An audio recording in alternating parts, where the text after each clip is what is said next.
आप सभी का होम साइंस क्लासेस में स्वागत है। आज के वीडियो में हम बजट के बारे में, उससे रिलेटेड क्वेश्चन के बारे में पढ़ेंगे, ठीक है, जो हमारे एग्जाम के लिए इम्पोर्टेंट होगा। तो चलिए आज का वीडियो स्टार्ट करते हैं। पहला क्वेश्चन है, आय बढ़ने के साथ धनी वर्ग पर किस व्यय का प्रतिशत बढ़ जाता है? तो जब आय बढ़ती है तो जो धनी वर्ग है तो व्यय वो किस पे करते हैं? तो वो शिक्षा, मनोरंजन, स्वास्थ्य, ये तीनों पे करते हैं, ठीक है। लेकिन उनका क्या होता है, भोजन पर वो व्यय उनका कम हो जाता है। जब वो आय वर्ग उनका बढ़ता है तो भोजन पे उनकी व्यय कम हो जाती है। नेक्स्ट है, बैंक के खातों के प्रकार हैं। तो जो बैंक के खाते को प्रकार, बचत खाता, तथा जिसको बचत खाता को आवर्ती खाता भी कहते हैं, निश्चित अवधि जमा खाता, चालू खाता, ये तीनों प्रकार है बैंक के खातों के, ठीक है। इनमें से सभी ऑप्शन बिल्कुल सही है। वर्तमान आय का वर्तमान उपभोग व्यय पर अधिकय को बचत कहा जाता है। यह उक्ति है किसकी? ये है किन्स की है, ठीक है। बचत के लिए धन का उपयोग कैसे किया जाता है? तो जो बचत है, बचत के लिए धन का उपयोग कैसे किया जाता है? तो वो बीमा पॉलिसी में लगाने पर हम क्या कर सकते हैं, बचत कर सकते हैं, ठीक है। बचत कर सकते हैं जिससे हमारा कुछ सेविंग्स हो सकता है, ठीक है। बजट सफल होता है कब होता है? जब हमारा बजट कब सफल होता है? वो होता है जब हम आय व्यय के सही संतुलन से हम खर्च करेंगे। जितना आय है, हमारा जो आय है उससे हम कम खर्च करेंगे तभी हमारा क्या होगा, बचत होगा, ठीक है। नेक्स्ट है, सब क्वेश्चन देखिए आपके टीजीटी में आए हुए हैं। पहले 2005 में ये क्वेश्चन आया था। पारिवारिक सदस्यों के लिए सिलाई और बुनाई करने वाली एक पत्नी उदाहरण है किसकी? तो ये उदाहरण है वास्तविक प्रत्यक्ष आय की, ठीक है। क्योंकि ये सिलाई बुनाई कर रही है तो वो क्या इनकम हो रहा है, वो पैसे आ रहे हैं, तो वो प्रत्यक्ष आय, वास्तविक प्रत्यक्ष आय के अंतर्गत आता है। और इसके अंतर्गत जो आप देखें, आप प्रत्यक्ष आय के अंतर्गत क्या आता है, मजदूरी, मकान का किराया, पेंशन, लॉटरी, जो भी आता है ना, ये आय से एक्स्ट्रा चीज़ें जो हो रही हैं, आप काम करके जो पैसा कमा रहे हैं, तो वो हमारा पेंशन हो गया, किराया हो गया, मजदूरी कर रहे हैं या सिलाई बुनाई कढ़ाई कर रहे हैं, तो वो हमारा प्रत्यक्ष आय है। निम्नलिखित में से किस प्रकार का लेखा भविष्य के लिए योजना बनाने में सहायक होता है? तो जो मासिक लेखा होता है ना, वो भविष्य के लिए किया जाता है। दैनिक, रोज, डेली के लिए, साप्ताहिक हम करते हैं, एक हफ्ते, वार्षिक लेखा, ये सारा उसके अंतर्गत आता है। कि हम जो मासिक लेखा होता है ना, हम क्या करते हैं, कुछ टाइम के लिए हम छोड़ देते हैं कि हम ये बजट बनाएंगे अगले महीने, ये लेखा जोखा ये होता है, ठीक है।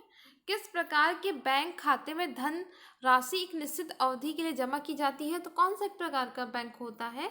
तो हम जो धन जमा करते हैं, जो पैसा जमा करते हैं, एक अवधि के लिए जमा करते हैं, एक निश्चित समय के लिए जमा करते हैं, बताएं। तो वो होता सावधि जमा लेखा, ठीक है। पारिवारिक बजट को प्रभावित करता है परिवार के सदस्यों का क्या, आत्मनियंत्रण, दूरदर्शिता, मितव्ययता, ये तीनों ही प्रभावित करता है, ठीक है। ये सभी ऑप्शन बिल्कुल सही है। निर्धन वर्ग की अपेक्षा धनी वर्ग का भोजन पर प्रतिशत व्यय होता है। तो अभी आपको बताया है क्या हो, कम होता है, ठीक है। अगर उसके पास धन ज़्यादा है, पैसा ज़्यादा है, तो वो भोजन पे क्या करेगा, खर्च कम करेगा, ठीक है। अगर वो निर्धन है, उसके पास पैसा नहीं है, तो भोजन पे खर्च ज़्यादा करता है। तो ऑप्शन सी बिल्कुल सही है। नेक्स्ट है, बचत का सही विनियोग है। तो जो बचत का सही विनियोग क्या है, बचत पत्र खरीदना, ठीक है। बैंक एक संस्था है, क्या है, व्यवसायिक संस्था है, ठीक।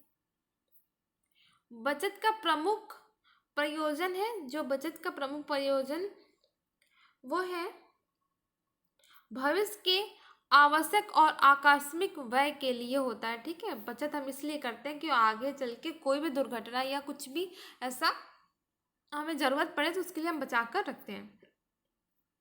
डाकघर में आवर्ती जमा खाता कितने वर्ष के लिए खोला जाता है? जो आवर्ती जमा खाता है वो 5 वर्ष के लिए खोला जाता है।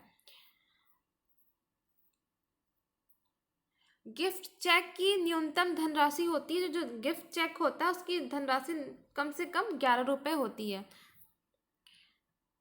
भविष्य निधि योजना, जीवन बीमा निगम आदि में संचित धनराशि का उपयोग किया जाता है। तो इसका उपयोग हम राष्ट्रीय विकास कार्यों में किया जाता है, ठीक है। इसमें भविष्य निधि योजना, जीवन बीमा निगम आदि में संचित धनराशि का उपयोग किया जाता है। तो ये हमारा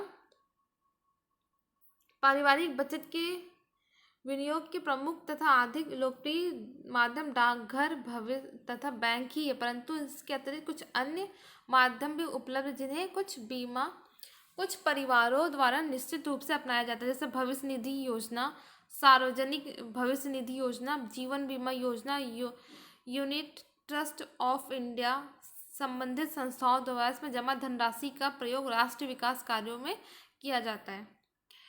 व्यय को प्रभावित करने वाला कारक है, तो परिवार के सदस्यों की संख्या, जितनी संख्या होगी उसी के अनुसार हम व्यय करेंगे। रहन सहन का स्तर, कि आपका रहन सहन का स्तर कैसा है, आप middle class, upper middle class से लोअर क्लास है। गृहिणी की योग्यता कुशलता, गृहिणी योग्यता कुशलता उसके अंदर होगी, तो चीज़ों को परख कर, जांच कर, मोल तोल करके सामान लेगी, तो ये ऑप्शन उपरोक्त सभी उसको प्रभावित करते हैं, ठीक है। बजट का प्रमुख उद्देश्य क्या है? बजट का उद्देश्य है आय व्यय का अनुमान लगाना, ठीक है। नेक्स्ट है हमारा, आज के लिए इतना ही, ठीक है। इंपॉर्टेंट क्वेश्चन जो थे आपके बजट से रिलेटेड आपको बता दिया गया। अगर आप वीडियो पसंद आए तो प्लीज़ वीडियो को लाइक करें, शेयर करें, चैनल को सब्सक्राइब करें।